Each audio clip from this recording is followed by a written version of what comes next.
Meu nome é Kemi Kazumi e eu tô aqui pra mostrar o desenho que eu fiz pro Luiz Henrique, que ele me pediu e eu fiz.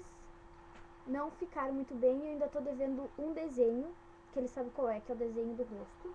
Eu fiz esse. Lembrando que eu não sei desenhar bem, tá? Eu só rabisco. Este aqui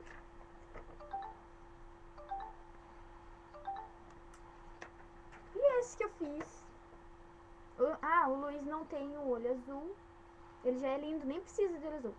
Mas eu quis colocar, né? Então, se vocês quiserem que eu desenhe, vocês me peçam pelo Orkut, me adiciona lá, a Kemi Kazumi.